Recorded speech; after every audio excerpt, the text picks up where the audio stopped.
चलिए welcome everyone. तो आज के टॉपिक में अपन स्टार्ट करने वाले हैं। ठीक है, तो ये टॉपिक का नाम क्या है हमारे पास में, तो ये अपन देख सकते हैं कि हमारे पास टॉपिक का नाम है यूनिट्स एंड मेजरमेंट। ठीक है, तो ये क्लास 11th के लिए अपन लेक्चर स्टार्ट कर रहे हैं। टॉपिक का नाम है यूनिट्स एंड मेजरमेंट और ये आपके क्लास 11th का पहला चैप्टर आप कंसीडर कर सकते हो। ठीक है, पहला चैप्टर पहले फिजिकल वर्ल्ड के नाम से हुआ करता था, बट आजकल के सिलेबस में वो चैप्टर डिलीटेड है और ये यूनिट्स और मेजरमेंट के नाम से एक चैप्टर है। ठीक है, तो अपन पढ़ेंगे यूनिट्स और मेजरमेंट क्या होता है। ठीक, ये चैप्टर स्टार्ट करने से पहले अपन समझते हैं कि फिजिक्स होता क्या है। तो फिजिक्स में अपन नेचर को समझने की कोशिश करते हैं कि हम नेचर को किस तरीके से समझ सकते हैं, उसको एनालाइज कर सकते हैं और अपने इस्तेमाल के लिए कैसे उसका उपयोग कर सकते हैं। ठीक है, तो इस नेचर में बहुत सारी चीज़ें होती हैं और उसको समझने के लिए हमें उसको नापना आना चाहिए, उसको मेजर करना आना चाहिए। तो हम मेजरमेंट किस में करते हैं? मेजरमेंट अपन यूनिट्स में करते हैं। ठीक है, तो आगे चल के अपन समझेंगे कि यूनिट्स क्या होते हैं, उसको अपन मेजर किस तरीके से करते हैं और बेसिकली यूनिट्स होते क्या है, एक बनते किस तरीके से, वो सब हम पढ़ेंगे। ठीक है, चलिए तो लेक्चर में आगे बढ़ते हैं और देखते हैं अपने को क्या क्या चीज़ें मिल सकती हैं। चलिए, तो बहुत ही प्यारी पीपीटी अपन ने बनाई हुई है इंट्रोडक्शन ऑफ मेजर यूनिट्स और मेजरमेंट के नाम से। ठीक है, चलिए तो अपन देख सकते हैं यहाँ पे कि ये क्या बोल रहा है कि let us explore some of the questions. आप अपने दिमाग में कुछ क्वेश्चंस के बारे में सोचो। कैसे क्वेश्चंस के बारे में? जैसे आप लोगों ने पहले भी कभी सोचा होगा, जैसे एक क्वेश्चन कह रहा है कि ये जो रेनबो है, रेनबो के पास में बहुत सारे स्पेसिफिक कलर्स होते हैं, बहुत सारे पैटर्न्स हमको देखने को मिलते हैं। ये स्पेसिफिक कलर और पैटर्न हमको देखने को क्यों मिलते हैं? हर बार हमको रेनबो जो है 7 कलर का ही दिखाई देता है कि स्पेसिफिक पैटर्न में होता है। तो वो स्पेसिफिक पैटर्न में क्यों होता है उसके बारे में थोड़ा सा सोचिए। ठीक है, और कुछ क्वेश्चंस हैं, जैसे आप लोगों ने आसमान में देखा होगा कि ये तारे टिमटिमाते क्यों हैं, ट्विंकल क्यों करते हो? इसका आंसर आप लोगों को क्लास 10th में मिला होगा। ठीक है, और सवाल होते हैं, जैसे मेरे पास क्या है, मीटियोर्स। आपके पास मीटियोर्स हैं, एस्टेरॉइड्स हैं। आपने आसमान में दौड़ते हुए पत्थर देखे हुए हैं, कई बार वो चमकते हुए होते हैं, कई बार बिना चमक के होते हैं। तो ये मीटियोर्स होते क्या है या एस्टेरॉइड्स होते क्या है, आप लोगों ने कभी सोचा होगा? या आप लोगों ने सोचा होगा कि दिन और रात एक साइक्लिक ऑर्डर में क्यों होती है? दिन होता है, दिन के बाद रात होती है, फिर रात के बाद दिन होता है। एक साइक्लिक ऑर्डर में इस तरीके से चीजें चलती रहती हैं। ऐसा होता क्यों है? ठीक है, तो ये सब चीजें आपके दिमाग में क्यों आती हैं? क्योंकि आपके दिमाग के पास एक एबिलिटी है कि वो क्यूरियोसिटी डेवलप करता है। क्यूरियोसिटी मतलब हमें जिज्ञासा है चीजों को जानने की, चीजों को समझने की, कि ऐसा क्यों होता है आखिरकार। ठीक है, तो इस क्यूरियोसिटी के कारण ही ये सब्जेक्ट बना हुआ है। सब्जेक्ट को अपन फिजिक्स कहते हैं।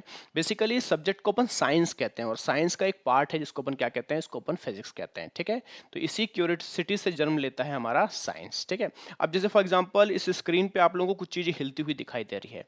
तो अगर ये चीज़ें आप लोगों को हिलती हुई दिखाई दे रही हैं, इसका मतलब ये है कि आप इसको देख के समझने की कोशिश कर रहे हैं। अगर आप इसको समझने की कोशिश कर रहे हैं तो इसको अपन क्या बोलेंगे? इसको अपन बोलेंगे साइंस। तो अब साइंस का मतलब क्या है? तो व्हाट इज साइंस? तो साइंस का मतलब ये है कि किसी भी चीज को सिस्टमैटिकली नॉलेज इकट्ठा करना। अब वो सिस्टमैटिक नॉलेज कहाँ से इकट्ठा होगा? तो सिस्टमैटिक नॉलेज इकट्ठा होगा थ्रू ऑब्जर्वेशन, और ऑब्जर्वेशन के बाद क्या होगा? एक्सपेरिमेंटेशन। तो क्या सिर्फ ऑब्जर्वेशन से हम चीजों को समझ पाते हैं? ऑब्जर्वेशन का मतलब क्या होता है? ऑब्जर्वेशन का मतलब होता है चीजों को ठीक तरीके से देखना, समझना। ठीक है, लेकिन रियल लाइफ में होता यूं है कि कई बार ऑब्जर्वेशन सही तरीके का नॉलेज हमको नहीं देते हैं। ठीक है, जैसे फॉर एग्जांपल आप ये जो वीडियो को देख रहे हो, ये सामने कुछ चीज चल रहा है, सिर्फ इसको देख के नहीं समझ सकते कि ये क्या चीज है। या और एक एग्जांपल लेके चलते हैं, या फॉर एग्जांपल आप डेली देखते हो कि सूरज आपके सामने जाता है, एक तरफ से उठता है, सेमी सर्कुलर आर्क कवर करता है और फिर डूब जाता है। तो क्या पृथ्वी बीच में है, सूरज उसके चक्कर काट रही है? नहीं, ये चीज सही नहीं है। आप लोग जानते हो कि सूर्य बीच में है, मतलब सन आपका बीच में है, सेंटर में है, और अर्थ उसका गोल गोल चक्कर काट रहा होता है। तो सिर्फ ऑब्जर्वेशन से हमको करेक्ट नॉलेज नहीं मिलता है, उसको हमें एक्सपेरिमेंटली चेक करना पड़ता है कि वो चीजें सही है कि नहीं है। ठीक है, चलिए एक आध ऑब्जर्वेशन का एग्जाम्पल और लेते हैं। अभी अपन बात कर रहे थे कि ऑब्जर्वेशन हमेशा सही नहीं होता है। ठीक है, जैसे कि एक रेलवे ट्रैक का फोटो दिया हुआ है। इस रेलवे ट्रैक के फोटो को देख के आप बोल सकते हो कि ये दोनों ब्लैक लाइंस जो हैं आगे जाके एक सिंगल डॉट पे मीट कर जा रही हैं। ठीक है, और रियल लाइफ में भी जब आप रेलवे ट्रैक को देखते हो तो कुछ ऐसा ही दिखाई देता है।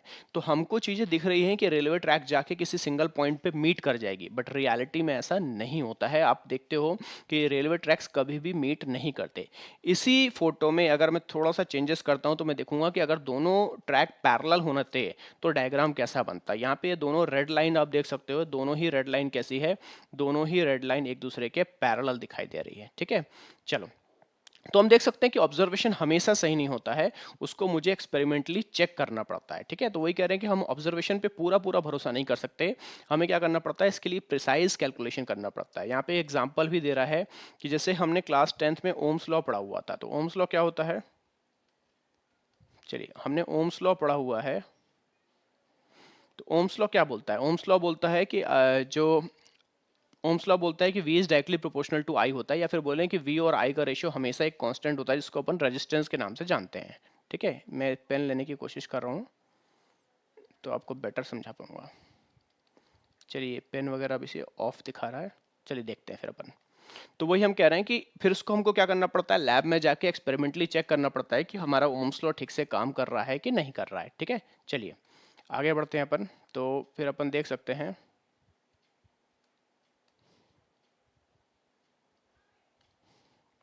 चलिए तो हमें क्या चाहिए, हमें एक्यूरेट रिजल्ट के लिए हमें चीज़ों को मेज़र करना आना चाहिए। ठीक है, तो यहाँ से एक टॉपिक स्टार्ट होता है जो कि फिजिकल क्वांटिटी को समझने के लिए या उसके बीच में लॉज एक्स्टेब्लिश करने के लिए बेहद जरूरी है, और उसी टॉपिक को अपन क्या कहते हैं, उसी टॉपिक को अपन कहते हैं मेजरमेंट। मेजरमेंट का मतलब चीज़ों को नापना। ठीक है, अब हम चीज़ों को नापते किस तरीके से हैं? ठीक है, तो अगर मुझे चीज़ों को नापना है तो मुझे कुछ टॉपिक्स को बहुत अच्छे तरीके से समझना पड़ेगा, और इन टॉपिक्स को या इन क्वांटिटीज़ को अपन कहते हैं, जैसे वेट। वेट क्या है? क्या आप वेट को नाप सकते हो? हाँ, नाप सकते हैं। ठीक है, लेंथ, क्या आप इसको नाप सकते हो? हाँ, नाप सकते हैं। हाइट, क्या इसको नाप सकते हो? हाँ, नाप सकते हैं। टेम्परेचर, प्रेशर, तो ये सब चीज़ें क्या आप मेज़र कर सकते हो? हाँ, तो अगर जिन भी चीज़ों को आप मेज़र कर सकते हो उन चीज़ों को हम कहते हैं फिजिकल क्वांटिटीज़। इसका मतलब ये सारी चीज़ें क्या हैं, ये सारी की सारी चीज़ें कहलाती हैं फिजिकल क्वांटिटीज़। ठीक है, तो फिजिकल क्वांटिटी क्या है? A quantity that can be measured is called physical quantity. ठीक है, जैसे कि length, mass, time, velocity, temperature, area, volume, density, ये सभी चीज़ों को अपन मेजर कर सकते हैं, इसलिए अपन इसको क्या कहते हैं, इसको अपन फिजिकल क्वांटिटी कहते हैं। ठीक है,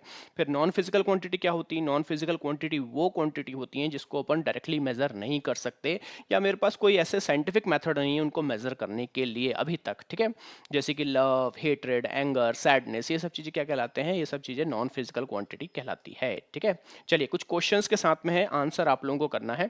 क्वेश्चन रीड करना है और कोशिश करना है कि आप लोगों को खुद से आंसर करना है, फिर लास्ट में हम आपको आंसर बताएंगे। ठीक है, चलिए क्वेश्चन क्या है, which of the following is not a physical quantity, है ना, हमें एमसीक्यू के लिए ही तैयार करना है।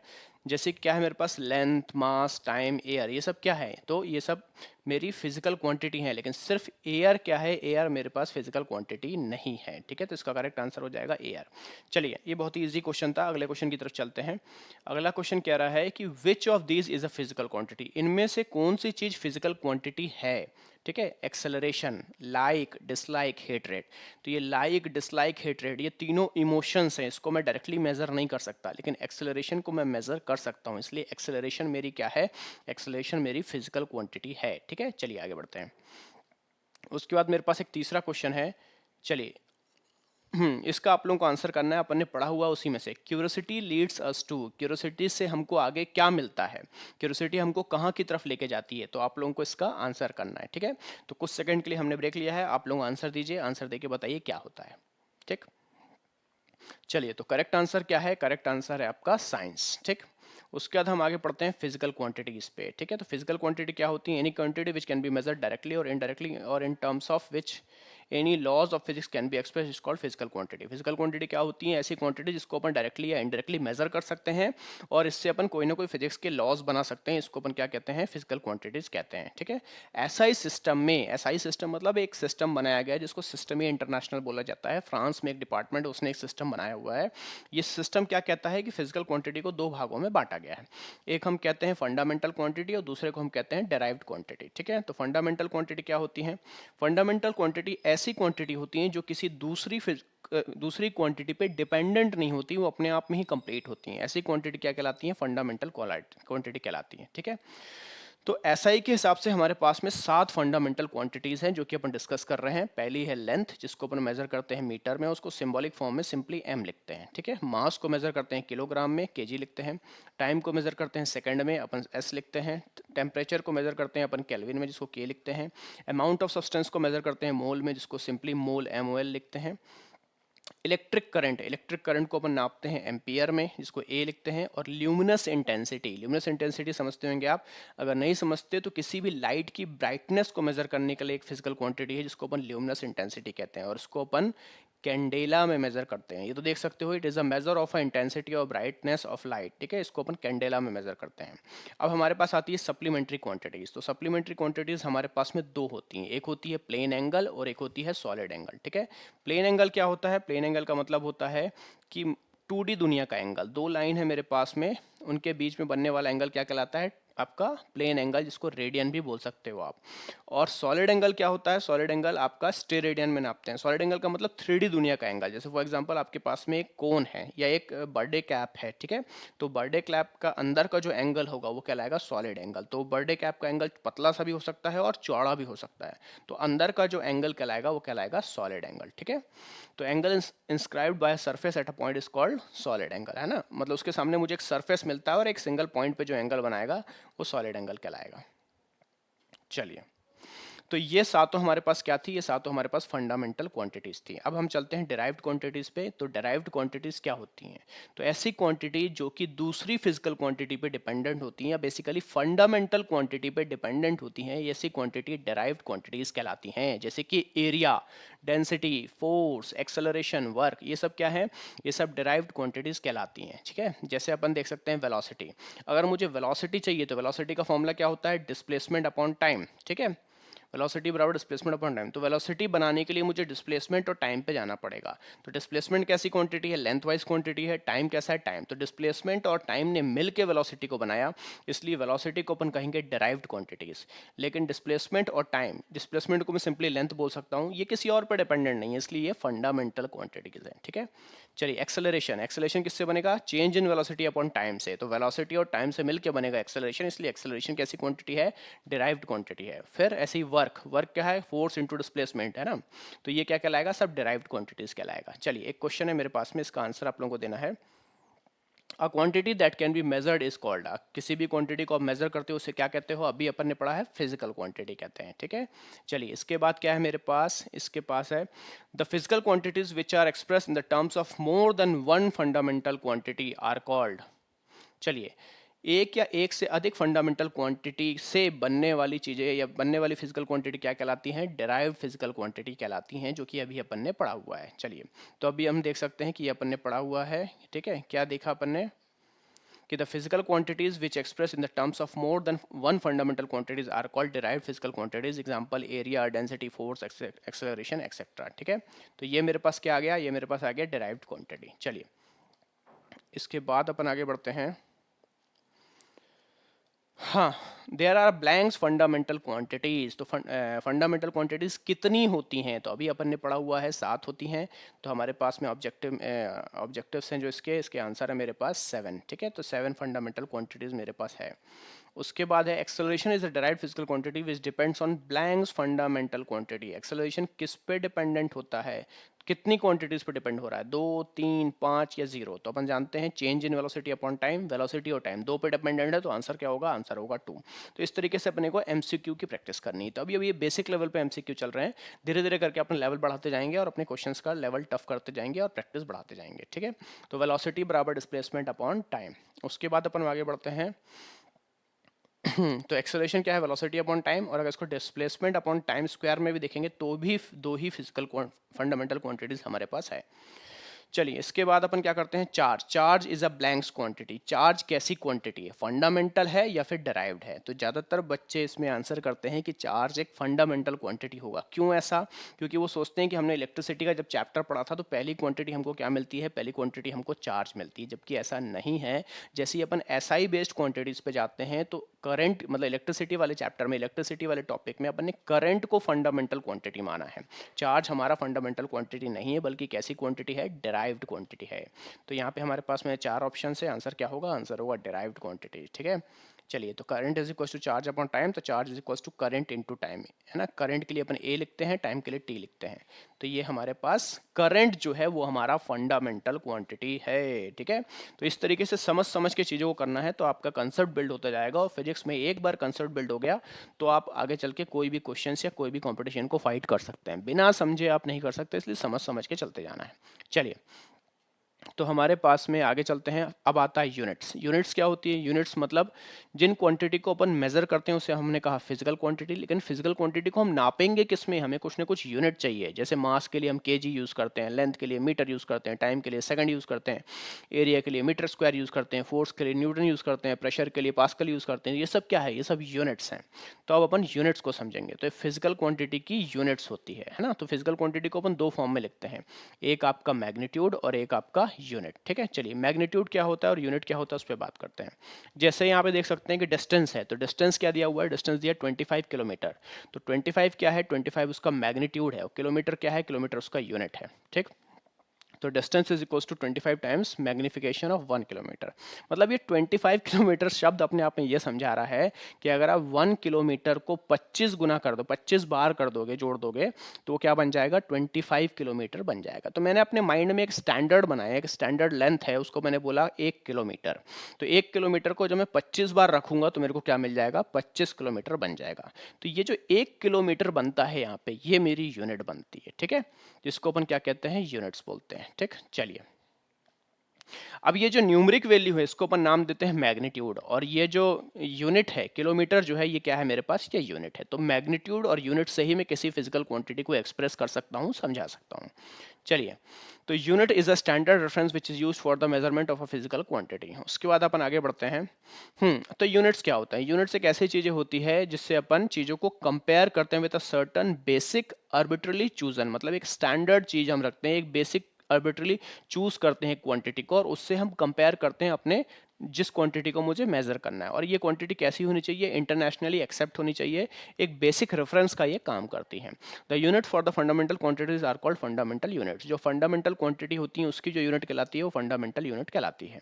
उसके बाद में हमारे पास जिन डेराइव्ड क्वांटिटीज की यूनिट जो होती है वो क्या कहलाती है, डेराइव्ड यूनिट कहलाती है। ठीक है, चलिए इसके बाद अपन आगे बढ़ते हैं। हाँ, अब यूनिट्स का जन्म किस तरीके से हुआ, यूनिट्स किस तरीके से बनी है।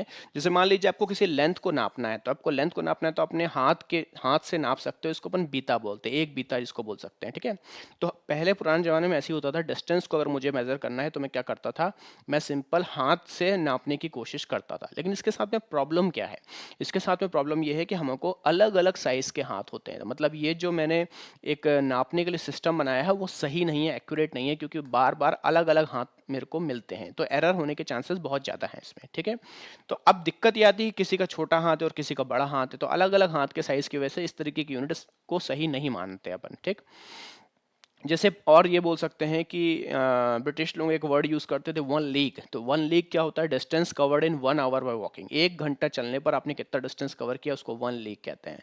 तो किसी के अगर छोटे छोटे पाँव है तो बहुत कम डिस्टेंस कवर करेगा, यहाँ पे दूसरा बंदा इसके लंबे लंबे पाँव हैं तो ये क्या होगा, ज़्यादा डिस्टेंस कवर कर लेगा। तो ये चीज़ें होती हैं। ठीक है, अब अपन देख सकते हैं यहाँ पे, मेरा पेन अभी ऑन नहीं है, पता नहीं रीज़न क्या है, चलो देखेंगे अपन। तो यहाँ पे क्या देख सकते हैं कि ये हो गया अपने पास। ठीक है,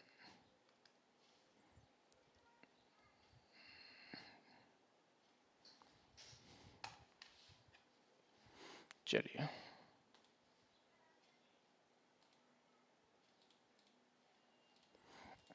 उसके बाद है कैरेक्टरिस्टिक्स ऑफ अ यूनिट। एक यूनिट का कैरेक्टर कैसा होना चाहिए। जैसे मान लीजिए आपको कोई छोटे छोटे वजन को नापना है, तो 100 ग्राम 200 ग्राम को अगर मान लो नापना है तो आप ग्राम यूज़ कर सकते हो। लेकिन वही जब मुझे बहुत बड़े बड़े वेट को नापना है, जैसे एक हाथी के वेट को नापना है इस तरीके से, तब ये काम करेगा क्या, नहीं काम करेगा। तो मुझे छोटे छोटे मासेस को नापने के लिए अलग यूनिट चाहिए पड़ेगी और बड़े बड़े मासेस को नापने के लिए अलग यूनिट चाहिए पड़ेगी। ठीक है, अब देखो क्या यूनिट कैसी होनी चाहिए, उसका नेचर कैसा होना चाहिए, उसके कैरेक्टर कैसे होना चाहिए, उस पर अपन बात करेंगे। ठीक है, थोड़ा सा मैं बैक चलते हैं। The unit must be of suitable size and easily available. Unit का साइज सुटेबल होना चाहिए और इजिली अवेलेबल होना चाहिए। A unit should be easily available and reproducible at any place requirement. देखो पहले तो वो सुटेबल साइज का होना चाहिए, इजीली अवेलेबल होना चाहिए, फिर इजीली अवेलेबल के होने साथ साथ आप उसको ऑन द प्लेस वहीं पे फिर से प्रोड्यूस कर सकते हो, ऐसा होना चाहिए। बहुत ही ईजी होना चाहिए, ज़्यादा कॉम्प्लेक्स नहीं होना चाहिए। ठीक, the unit must be universally accepted. अब बात यह है कि आपने जो भी सिस्टम ऑफ यूनिट बनाया वो यूनिवर्सली एक्सेप्टेड होना चाहिए। ऐसा नहीं कि आप तो मान रहे हो लेकिन आपका पड़ोसी नहीं मान रहा, या आपके दूसरे सिटी के लोग नहीं मान रहे, या दूसरे स्टेट के लोग नहीं मान रहे। वो यूनिवर्सली एक्सेप्टेड होना चाहिए, तभी वो काम करेगी। ठीक है, जैसे I want 3 quintal of sugar, इसने बोला कि मेरे को शक्कर खरीदना है और मेरे को 3 क्विंटल शक्कर चाहिए। तो अब ये बंदा कह रहा है मैं क्विंटल जानता ही नहीं हूँ, क्विंटल होता क्या है। तो ये चीज़ें काम नहीं करेगी, वो यूनिवर्सली एक्सेप्टेड होनी चाहिए, नहीं तो काम नहीं करती। ठीक है, फिर दूसरी बात, यस्टरडे, ये बंदा कह रहा है कि यार कल तो जो 1 किलो था उसमें 1000 ग्राम होते थे और आज 1 किलो में 800 ग्राम हो गए। तो ऐसा भी नहीं होना चाहिए, उसका एक फिक्स डेटा होना चाहिए, वो बार बार चेंज नहीं होना चाहिए। ठीक है, तो physical quantity must be invariable. Invariable का मतलब वो बार बार बदलनी नहीं चाहिए और वेल डिफाइंड होना चाहिए, उसकी डेफिनेशन क्लियर कट होनी चाहिए। उसके बाद में it should not be perishable. Perishable का मतलब हुआ कि वो अपने आप ऐसा मिट नहीं जानी चाहिए, मतलब क्या मतलब अपने आप डिस्ट्रॉय नहीं होनी चाहिए, अपने आप रिड्यूस नहीं हो जाना चाहिए, तो वो होगा। जैसे फॉर एग्जांपल आपने 1 मीटर का स्केल चूज किया, तो 1 मीटर का स्केल ऐसा नहीं कि 2 दिन बाद थोड़ा छोटा हो गया, वो फिक्स होना चाहिए, ठीक है। तो relation between a magnitude and a unit of a physical quantity. अब फिजिकल क्वांटिटी और यूनिट के बीच में रिलेशन क्या बनता है इसको अपन देखते हैं, ठीक है। तो हम देखते हैं कि अगर मुझे किसी भी मैग्नीट्यूड को सॉरी किसी भी फिजिकल क्वांटिटी को एक्सप्रेस करना है तो मैं दो चीज़ों से एक्सप्रेस कर सकता हूँ, एक उसका मैग्नीट्यूड और दूसरी उसकी यूनिट, ठीक है। अगर मैग्नीट्यूड बड़ा होगा तो यूनिट छोटी हो जाएगी। जैसे 5 kg बोला मैं, अभी यहाँ पे क्या है 5 kg है, छोटा सा मैग्नीट्यूड है, 5 kg एक बड़ी यूनिट है। अगर मैं 5 को 5000 बना देता हूँ तब केजी किस में कन्वर्ट हो जाएगा, ग्राम में। तो अगर मैग्नीट्यूड बढ़ता है तो यूनिट कम हो जाती है, और यूनिट अगर बढ़ता है तो मैग्नीट्यूड अपने आप कम हो जाती है। जैसे हम यहाँ देख सकते हैं, तो बोल रहा है कि जो नंबर है इस इनवर्सली प्रोपोर्शनल टू यूनिट, है ना। यूनिट बढ़ेगी तो नंबर कम हो जाएगा, नंबर बढ़ेगा तो यूनिट कम हो जाएगा, ठीक है। जैसे मैं किसी क्वांटिटी को n1 u1 के फॉर्म में दिखा रहा हूँ, मैं दिखा सकता हूँ कि n1 छोटा है, u1 मेरा बड़ा है, और उसी चीज़ को मैं दिखा सकता हूँ n2 u2 के फॉर्म में। तो मतलब नंबर और यूनिट के फॉर्म में मैं उसे कन्वर्ट कर सकता हूँ, 5 kg भी बोल सकता हूँ और 5000 ग्राम भी बोल सकता हूँ, ठीक है। चलिए, उसके बाद में हमारे पास में एक एमसीक्यू है कि blanks is a standard use for the measurement of a physical quantity, ठीक। तो मेरे पास बनता है derived quantity, fundamental quantity, units और ब्लैंक्स, है ना। तो आप लोग का आंसर करना है कि क्या होगा फिजिकल क्वांटिटी के लिए। तो हमारे पास में यूनिट है, यूनिट इज अ स्टैंडर्ड। एक स्टैंडर्ड क्या बनेगा मेरा, उसका यूनिट बनेगा। सिस्टम ऑफ यूनिट्स, अब हम क्या क्या सिस्टम्स का इस्तेमाल करते हैं, तो हमारे पास में यहाँ पे 3-4 सिस्टम है, देख सकते हैं अपन। एफपीएस सिस्टम जो ज़्यादातर ब्रिटिश पीपल्स यूज़ किया करते थे। एफपीएस का मतलब होता है फुट, पाउंड और सेकंड। तो जब डिस्टेंस को अपन फुट में नापते हैं, मास को अपन पाउंड में नापते हैं और टाइम को अपन सेकंड में नापते हैं। सीजीएस सिस्टम, सीजीएस सिस्टम में क्या होता है, अपन लेंथ को सेंटीमीटर में नापते हैं, ग्राम को सॉरी मास को ग्राम में नापते हैं और टाइम को सेकंड में नापते हैं। और एमकेएस सिस्टम जो कि सबसे ज़्यादा इस्तेमाल होता है, एमकेएस सिस्टम में अपन लेंथ को मीटर में नापते हैं, मासेस को किलोग्राम में नापते हैं और टाइम को सेकंड में नापते हैं, ठीक है। सीजीएस सिस्टम में देखो ये दिखा रहा है सेंटीमीटर, लेंथ के लिए सेंटीमीटर, मास के लिए ग्राम, टाइम के लिए सेकंड। एमकेएस सिस्टम में दिखा रहा है लेंथ के लिए मीटर, मास के लिए किलोग्राम और टाइम के लिए सेकंड। और एफपीएस सिस्टम में अभी अपने डिस्कस किया, लेंथ के लिए फुट, मास के लिए पाउंड और टाइम के लिए सेकंड, ठीक है। लेकिन प्रॉब्लम कब आती है, प्रॉब्लम तब आती है जब अलग अलग कंट्री के लोग या अलग अलग जगह के लोग इस एक ही सिस्टम में डील नहीं कर पा रहे होते हैं। सबके अलग अलग सिस्टम होते हैं, कोई एफपीएस में डील कर रहा होता है, कोई एमकेएस में डील कर रहा होता है। तब इस प्रॉब्लम को सॉल्व कैसे किया जाएगा, ठीक है। तो ये बहुत बड़ी प्रॉब्लम है कि अपन अलग अलग सिस्टम ऑफ यूनिट के साथ में डील करते हैं, ठीक है। तो 1971 में क्या हुआ, एक कॉन्फ्रेंस बनाई गई फ्रांस में, ठीक है, जिसमें अपन ने क्या किया, साइंटिफिक, टेक्निकल और इंडस्ट्रियल कमर्शियल वर्क के लिए एक डिपार्टमेंट बनाया गया, जिसमें वेट्स और मेजर्स के लिए एक कंप्लीट डिपार्टमेंट दिया, जिसने हर चीज़ को डिफाइन किया। और डिफाइन करने के बाद में एक सिस्टम ऑफ यूनिट बनाया, जिसको उन्होंने सिस्टमी इंटरनेशनल कहा अपनी फ्रेंच एसेंट में, जिसको अपन एसआई यूनिट के नाम से पढ़ते हैं, ठीक है। चलिए, तो अब वही बात है कि which of the following is the characteristics of unit, ये आप लोगों को बताना है कि इसमें क्या होगा। तो ये अपन देख सकते हैं कि तीनों ही होगा, ऑल ऑफ द अबव, ठीक है। चलिए आगे बढ़ते हैं।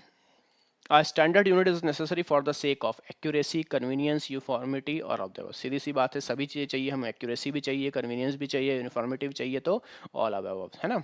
चलिए, तो थैंक यू सो मच। ये अपना आज का वीडियो लेक्चर कंप्लीट होता है। इसमें अपन ने यूनिट्स और मेजरमेंट के बारे में बेसिक इंट्रोडक्शन पढ़ा है। आगे के चैप्टर्स, आगे के वीडियो लेक्चर्स में अपन इसके बारे में और आगे पढ़ेंगे, और उससे रिलेटेड जो भी न्यूमेरिकल्स होगा उसको अपन समझने की कोशिश करेंगे। जब तक के लिए मिलते हैं, thank you. This is Milan Mukherjee signing out. Bye bye, bye bye so much.